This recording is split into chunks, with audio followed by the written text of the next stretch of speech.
इस वीडियो में हम लोग क्लास 11th बिजनेस स्टडी का टर्म 2 का मॉडल पेपर को आज डिस्कस करेंगे और साथ में एग्ज़ाम का पैटर्न के बारे में अच्छे से समझेंगे ताकि आप लोग एग्जामिनेशन में 40 आउट ऑफ 40 स्कोर कर सकें। तो चलिए स्टार्ट करते हैं वीडियो को। तो hello everyone, welcome to TSM Gurukul. अगर आप वीडियो फर्स्ट टाइम देख रहे हैं तो चैनल को सब्सक्राइब करें, साथ में बेल आइकन को भी प्रेस करें ताकि हर वीडियो का नोटिफिकेशन आपको मिले और आपका एग्जामिनेशन का प्रिपरेशन बहुत अच्छी तरह से चले। साथ में अगर इस वीडियो से आप लोग कुछ इन्फॉर्मेशन मिल रहा है तो प्लीज़ आप इस वीडियो को लाइक करें, साथ में दोस्तों को भी शेयर करें ताकि आप लोग दोस्त का भी ग्रोथ हो सके, एग्जामिनेशन में अच्छा मार्क्स ला सके। तो चलिए देखने वाले हैं आज हम लोग मॉडल पेपर टर्म 2 का, बढ़िया से इसका सॉल्यूशन करने वाले हैं, एक्सप्लेन डिटेल में बताने वाले हैं। सबसे पहले हम लोग जानेंगे जो क्वेश्चन का एक बेसिक जो दिया हुआ बेसिक डिटेल, इसके बारे में जानेंगे कि क्या हम लोग को एग्जामिनेशन से पहले अपना जो क्वेश्चन का जो पैटर्न है उसको देखेंगे, क्या क्या इन्फॉर्मेशन दिया उसको फॉलो करेंगे।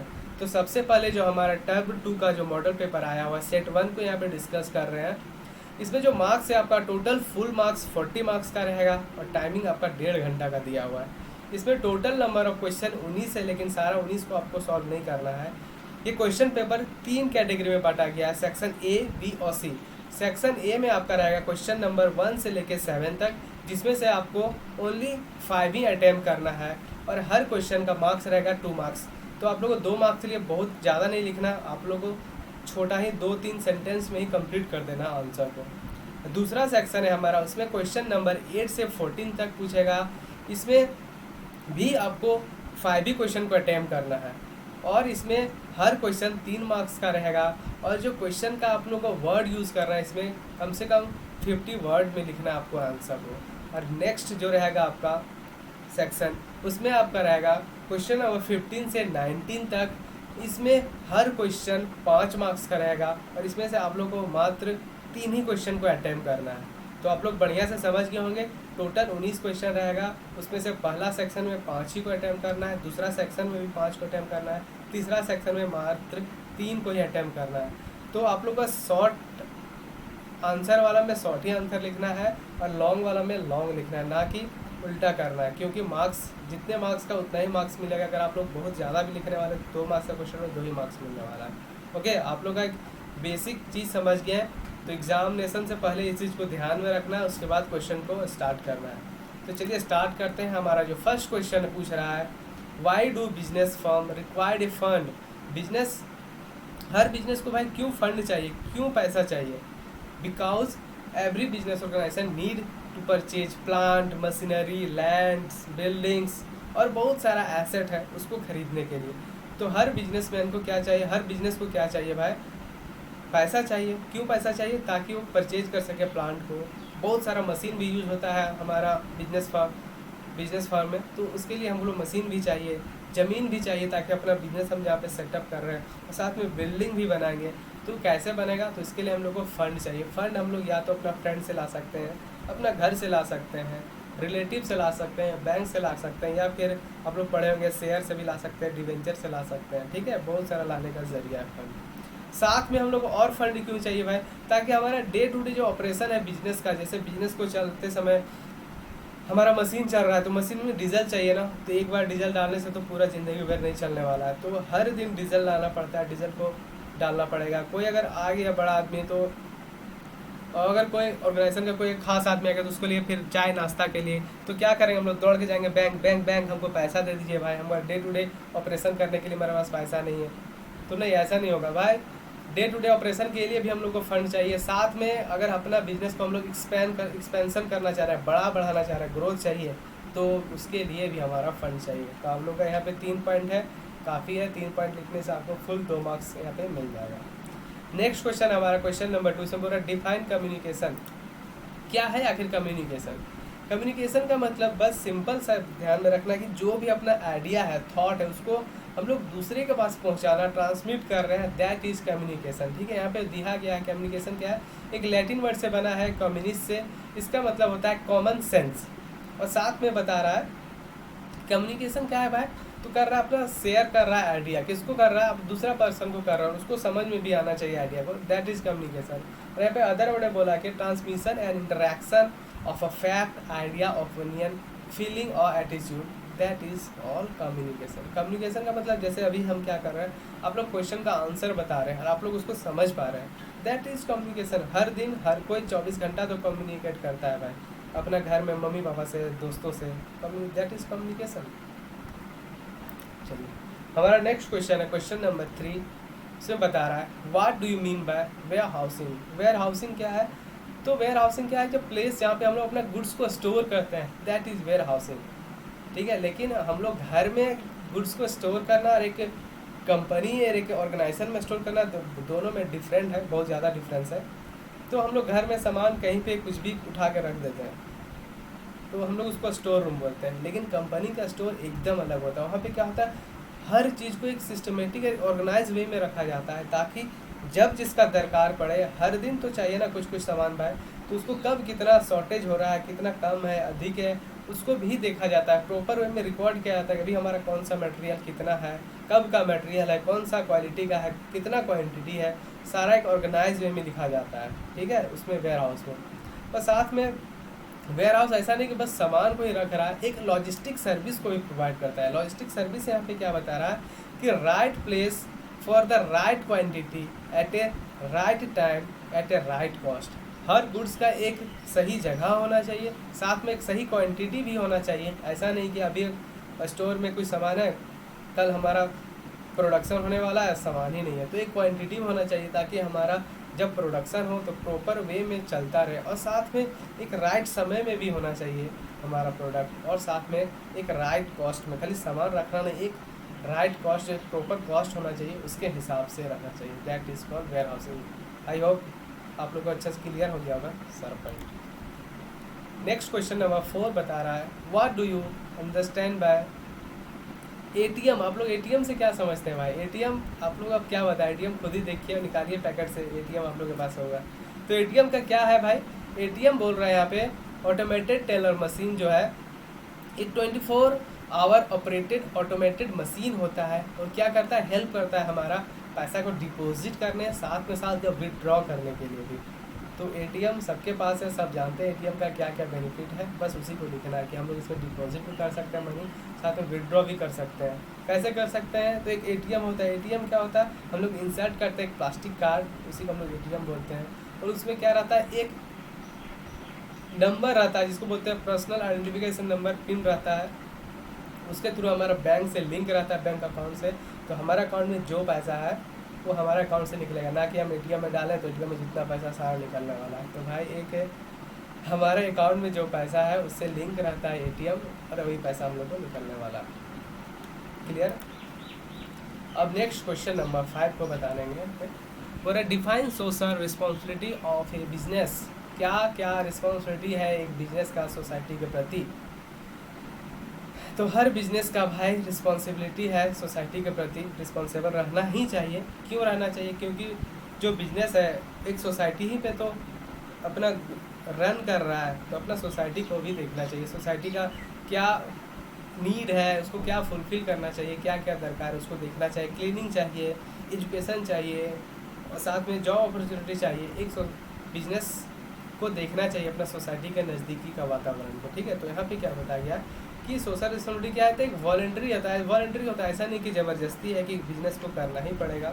उसके पास ऑप्शन रहता है कि देखिए आप अपने जो नज़दीकी सोसाइटी है, जैसे आप लोग यहाँ पे देखिएगा कोई सेल है, वेल है, या फिर कोई भी बड़ा बड़ा फैक्ट्री है, आसपास में अपना एक स्कूल लगा देता है, या फिर पानी का पीने का पानी को थोड़ा सोसाइटी में थोड़ा डिस्ट्रीब्यूट करता है, क्लीनिंग पे ध्यान देता है, सोसाइटी पे ध्यान देता है। तो हर बिजनेस का रिस्पॉन्सिबिलिटी होना चाहिए सोसाइटी के प्रति। क्योंकि बिजनेस तो वही सोसाइटी से ही कमा रहा है ना पैसा, तो कुछ पैसा सोसाइटी को ग्रोथ करने के लिए भी यूज़ करना चाहिए। आप लोग यहाँ से अच्छे से डिफिनेशन को उसको पढ़िए और फिर आंसर को लिखिए। आप लोग कंसेप्ट क्लियर हो गया कि क्या रिस्पॉन्सिबिलिटी है बिजनेस का। नेक्स्ट क्वेश्चन नंबर 6 बता रहा है state two source of long term finance.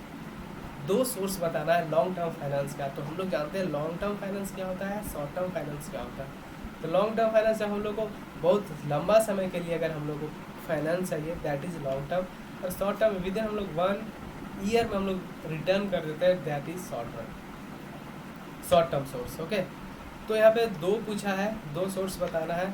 तो आप लोग यहाँ पे देखिए इक्विटी शेयर है, दूसरा है retained share, preference share, debenture, loan from financial institution, loan from bank.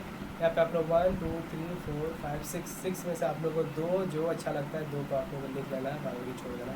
अगर एग्जाम में पूछ देंगे शॉर्ट टर्म सोर्स क्या होगा, तो शॉर्ट टर्म में आप लोग का ट्रेड क्रेडिट हो सकता है, फैक्टरिंग हो सकता है, बैंक हो सकता है, कॉमर्शियल पेपर हो सकता है शॉर्ट टर्म के, तो ध्यान में रखना है। लेकिन यहाँ पे पूछा लॉन्ग टर्म, तो आपका लॉन्ग टर्म का ये सब पॉइंट है, आपको इसको लिखना है। ओके, क्लियर है।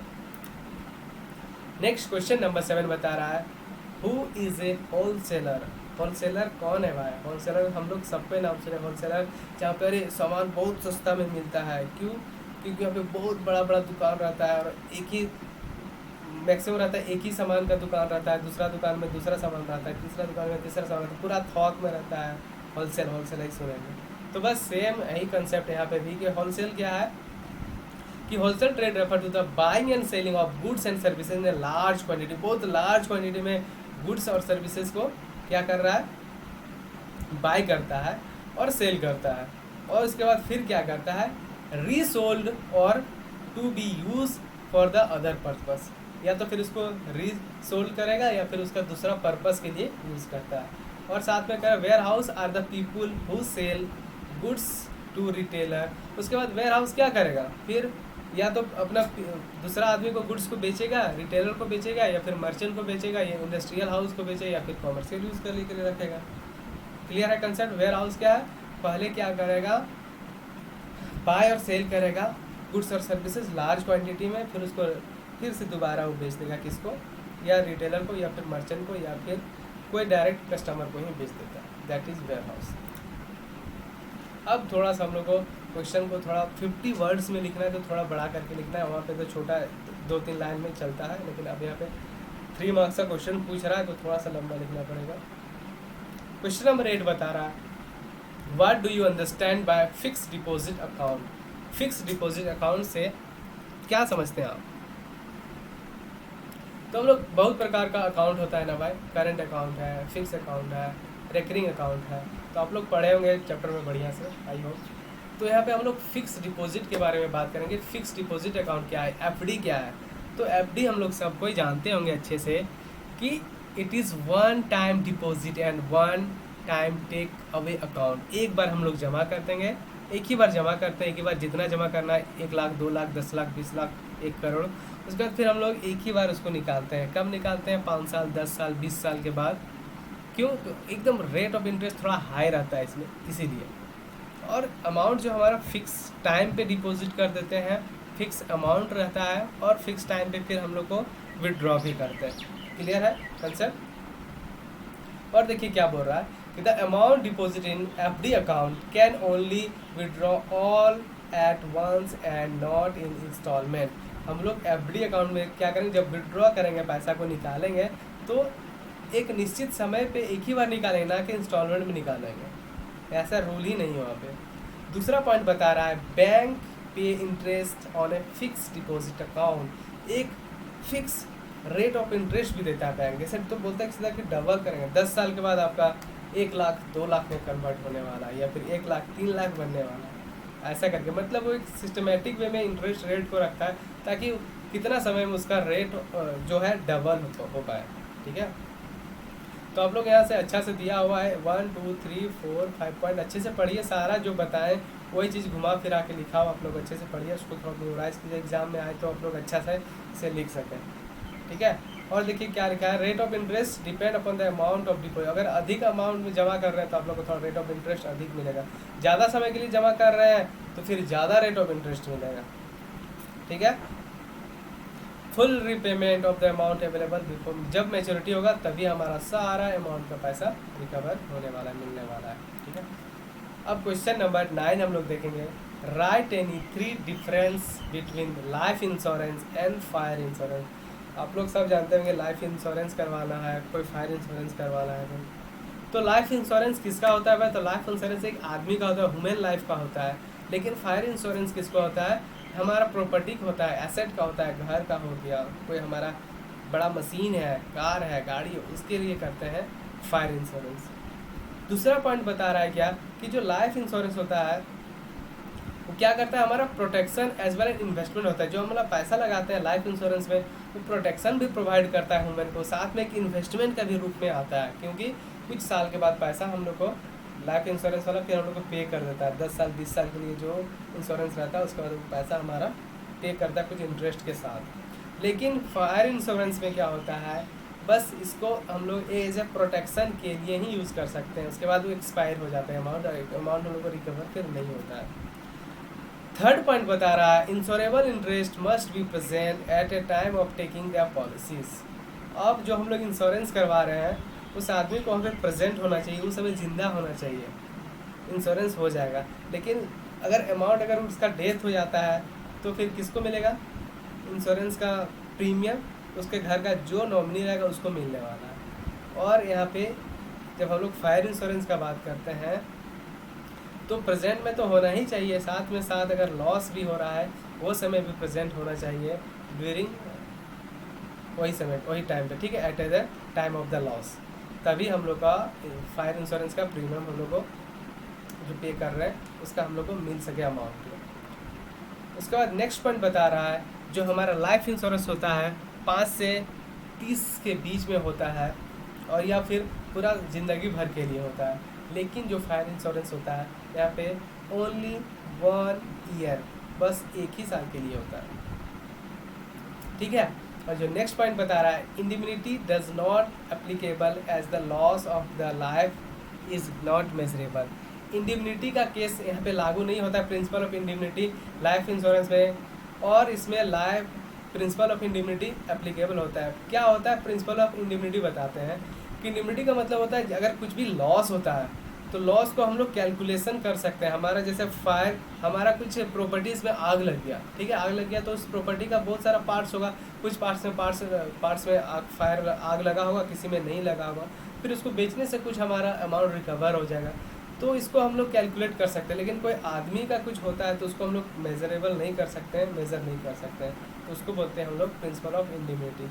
क्लियर हो गया होगा सारा पॉइंट, आप लोग यहाँ पे 3 पॉइंट कर रहे हैं, यहाँ पे आप लोग को 4 to 5 कर दिए, तो आप लोग को जो छोटा है आसान लग रहा है उसको आप लोग बस थोड़ा मगअप कर लीजिए, ओके। नेक्स्ट क्वेश्चन है हमारा क्वेश्चन नंबर 10 तो बता रहा है, right any 3 advantage of email. Email का क्या क्या एडवांटेजेस है। अभी का डेट में हम लोग जानते हैं कि ईमेल कितना इंपॉर्टेंट है, हर दिन हज़ारों ईमेल हम लोग के पास आता है या फिर हम लोग भेजते हैं कुछ पर्पज़ के लिए। तो क्यों एडवांटेज का क्या है ईमेल का। सबसे पहले इसका एडवांटेज कि बहुत फास्ट है compare to the traditional post. हम लोग कुछ भी करते हैं तो थोड़ा टाइम लगता है, लेकिन ईमेल करने में बहुत फास्ट है, एक ही साथ लाखों आदमी को जा सकता है, ठीक है। 24 घंटा 365 दिन साल में कभी भी कोई भी समय हम लोग ईमेल को भेज सकते हैं, ना टाइम डे प्लेस कहीं कोई भी मैटर नहीं करता। हम लोग इवन दूसरा पूरा ऑल ओवर वर्ल्ड में कहीं पे भी ईमेल बहुत कम समय में भेज सकते हैं। तो यहाँ पे सारा बस यही कुछ लिखा हुआ है, देखिए पहला पॉइंट में लिखा है कि हम लोग डिलीवर बहुत फास्ट कर सकते हैं। दूसरा पॉइंट में बोलता है कि ईमेल हम लोग 24 आवर 365 दिन को भी सेंड कर सकते हैं। साथ में ईमेल को क्या कर सकते हैं हम लोग एक कंप्यूटर के माध्यम से पूरा ऑल ओवर वर्ल्ड में इंटरनेट के कनेक्शन से हम लोग पहुँचा सकते हैं। और साथ में बहुत चीपेस्ट वो रहता है, बस इंटरनेट ऑन करना है, धड़ मेल आप लोग को 1 सेकंड में लाखों आदमी के पास चल जाएगा। साथ में बोल रहा है कि आप ईमेल एक पर्सन को भी कर सकते हैं या फिर करोड़ों पीपल को भी भेज सकते हैं। तो ये एडवांटेजेस है ईमेल का, ओके क्लियर। क्वेश्चन नंबर 11 बता रहा है, right any 3 advantage of warehouse. अब वेयर हाउस बताएं कि वेयर हाउस क्या है कि भाई एक स्टोर है जहाँ पे हम लोग सामान को रखते हैं, लेकिन कंपनी का वेयर हाउस थोड़ा सिस्टमेटिक वे से गुड्स को रखता है, क्वालिटी को बढ़िया से लिख के रखता है, ताकि क्या हो सके एट ए टाइम हम लोग उसको यूज़ कर सकें प्रॉपर वे में, ताकि हमारा प्रोडक्शन जो होगा रेगुलर चलता रहे, ना कि कुछ और हैम्पर करे कुछ। तो इसका एडवांटेज पूछ रहा है 3 एडवांटेज क्या क्या। तो पहला बता रहा है क्या एडवांटेज है, it safeguard the stock for the merchant who do not have storage place. पहले हमारा वेयर हाउस के कारण क्या होगा, सेफगार्ड रहता है हमारा स्टॉक का, ठीक है क्लियर है। दूसरा पॉइंट बता रहा है कि वेयर हाउस के कारण क्या होगा, reduce the distribution cost of the trader by storing the cost in the bulk and allow the trader to take goods in a small lots to his shop. Warehouse रहने से क्या होगा, उसके पास ware house में अपना सामान को रख दिया, थोड़ा थोड़ा करके क्या अपना दुकान में लेके जाके रख सकता है, फिर वहाँ से सेल जैसे कंप्लीट होगा फिर अपना सामान उठाएगा, फिर शॉप में रखेगा, फिर सेल करेगा, फिर खत्म होगा, फिर वेयर हाउस से उठाएगा लाएगा, फिर सेल करेगा। थर्ड पॉइंट बता रहा है कि चैनल ऑफ डिस्ट्रीब्यूशन को भी क्या करेगा, हेल्प होता है। कैसे? तो it's help the selection of a channel of distribution, the producer will prefer whether to a wholesaler और रिटेलर।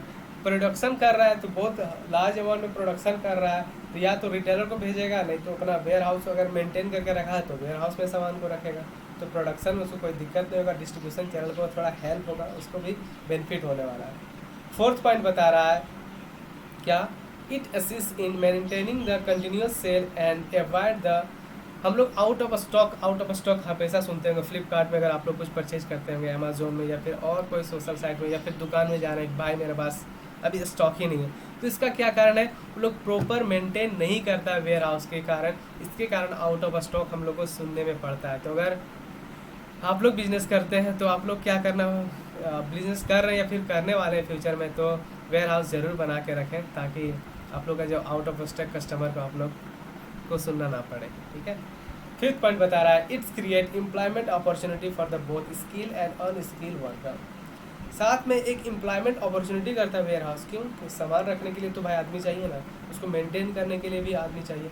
तो मेंटेन करता है कौन, जो थोड़ा बहुत सिस्टम के बारे में नॉलेज रहेगा, कंप्यूटर, तो इसकी स्किल पर्सन भी चाहिए जो थोड़ा अकाउंट्स जानता हो। जैसे अभी आप लोग क्या करेंगे, जैसे कंप्यूटर का पढ़ाई अपना वेयर हाउस में वैकेंसी निकलेगा, फट से आप लोग को भरना है फॉर्म और जॉब ले लेना है, वहाँ पे मेंटेन करना है डेबिट क्रेडिट क्या सामान आ रहा है, क्या आ रहा है, जा रहा है, आ रहा है, आ रहा है, जा रहा है। ठीक है, मेंटेन करना। अनस्किल, अगर जो पढ़ा लिखा नहीं हो अनस्किल वाला काम करेगा, जैसे सामान को रखने के लिए चाहिए ना भाई कुल्ली, या फिर रखने के लिए और कितना स्टॉक है नहीं है देखने के लिए, तो दोनों स्किल और अनस्किल पर्सन भी चाहिए आप लोग को वेयर हाउस में। क्लियर हो गया पॉइंट। नेक्स्ट क्वेश्चन नंबर है 14, बता रहा state the social responsibility of business toward customer. अब social responsibility of business toward customer क्या होना चाहिए, बिजनेस को responsible according to the customer क्या होना चाहिए।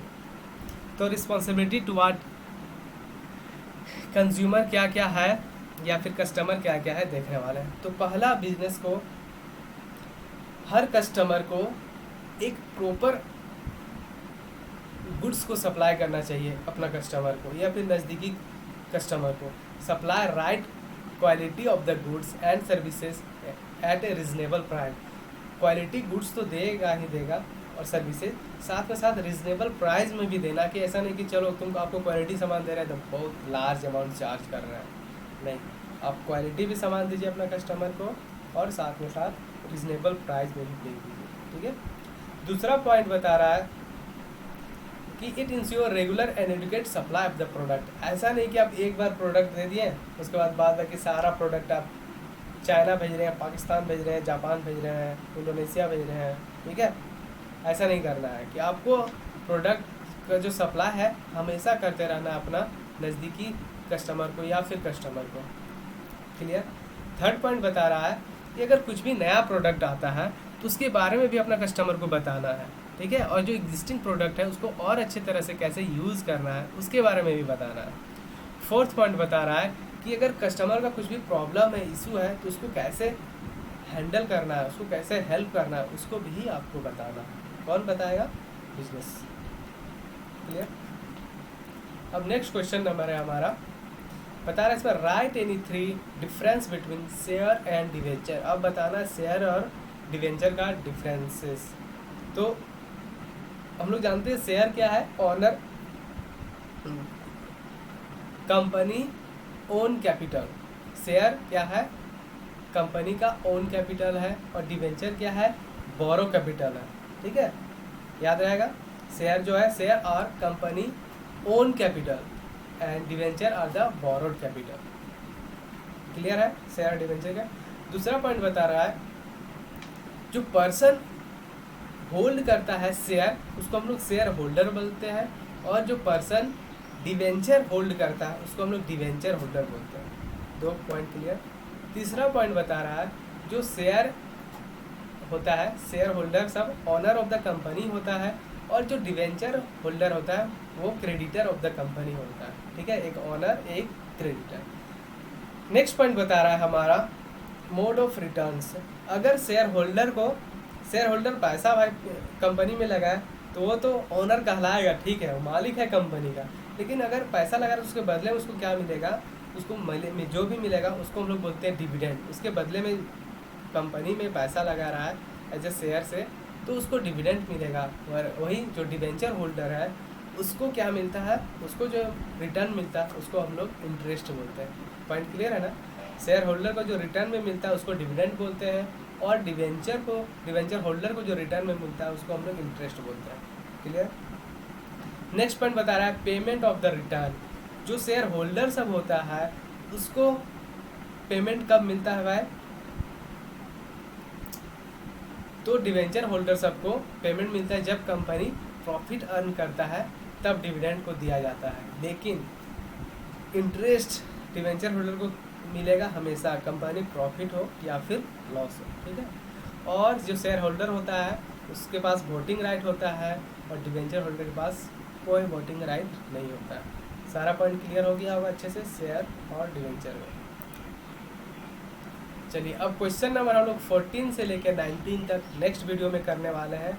तो आप लोग को बताना है कि आप लोग का किस प्रकार जो क्वेश्चन का पैटर्न है आप लोग को कितना समझ में आ रहा है नहीं आ रहा है, सारा कमेंट करके बताना है। साथ में वीडियो के बारे में थोड़ा फीडबैक भी लिखना है कि वीडियो किस प्रकार आप लोग एग्जामिनेशन में हेल्प करने वाला है नहीं करने वाला है, या फिर कोई ऐसा टॉपिक है जो छूट गया या फिर उसको और डिटेल में बताएंगे तो उसके बारे में आप लोग प्लीज़ सजेशन भी करना है, ठीक है। तो अगर आप लोग किसी को PDF या फिर नोट्स चाहिए तो हमारा टेलीग्राम TSM गुरुकुल को ज्वाइन कर सकते हैं, या फिर हमको पर्सनली व्हाट्सएप में मैसेज कर सकते हैं, ठीक है। तो आज का वीडियो यही है, और आप लोगों को वीडियो देखने के लिए बहुत बहुत थैंक्स, और हैव ए नाइस डे।